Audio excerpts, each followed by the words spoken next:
ये भी डांस देखना जी सर का भी शरीर नहीं आएगा। अब आ रहा है क्या आ रहा है। चलिए ध्यान दें सभी बच्चे। आज हम लोग पढ़ेंगे कक्षा 6 में अपने बच्चों के लिए पुष्य भूति वंश के क्या कौन सा वंश पढ़ेंगे?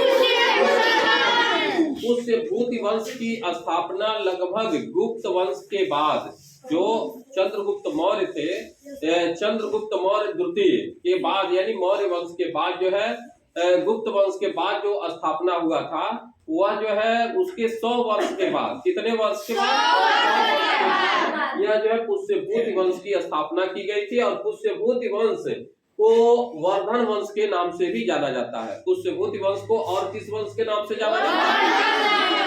वर्धन वंश के नाम से भी जाना जाता है। पुष्यभूति के विषय में यदि जाना जाए तो सबसे पहले जो पुष्यभूति वंश की राजधानी थी वह राजधानी थी थानेश्वर। कहाँ थी?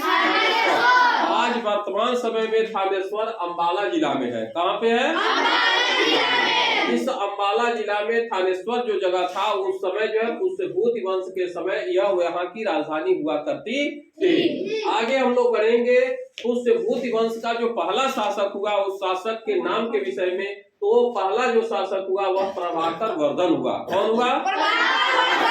हुआ। और एक और ही अच्छी बात आपको जानकारी हो जाएगी कि जो प्रभाकर वर्धन था वह जो है उत्तर भारत में जैसे ही हुड़ों का आक्रमण हुआ, हुड़ वहां जब आए तो उन हुड़ों को जो है खदेड़ कर जो है बाहर कर दिया और बहुत अच्छे ढंग से प्रभाकर वर्धन ने उस पूरे एरिया पर जो है अपना अधिकार जमाया रखा।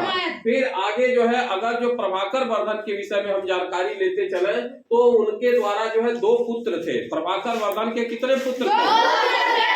2 पुत्र हुए और 1 पुत्री हुई थी, अर्थात 3 बच्चे उनके थे। 2 जो पुत्र थे उसमें से राजवर्धन और हर्षवर्धन, दोनों पुत्रों का नाम क्या था?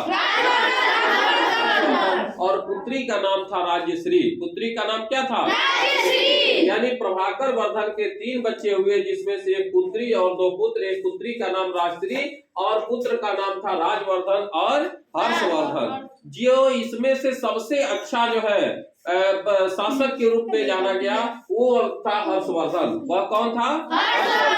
जो इलाहाबाद में भी जाया करता था। हर्षवर्धन प्रत्येक वर्ष कुंभ मेले में जो है जाया करता था और वहाँ 5 साल से जो एकत्रित उनके पास धन होता था उस धन में से कुछ हिस्सा जो है वहाँ पे दान में लगाता था। ठीक है ना?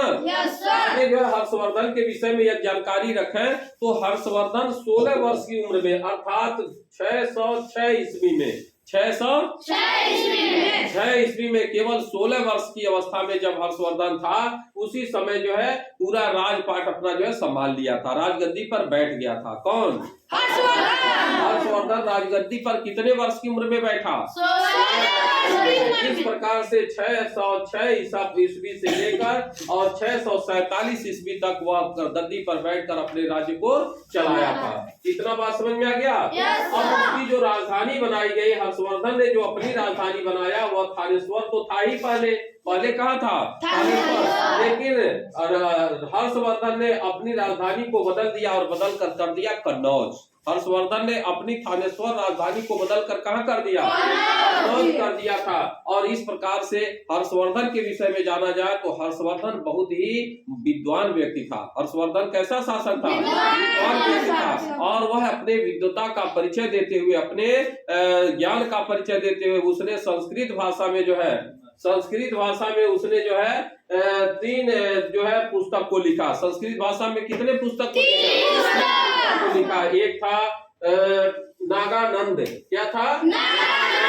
दूसरा नाम था रत्नावली। दूसरा नाम क्या था?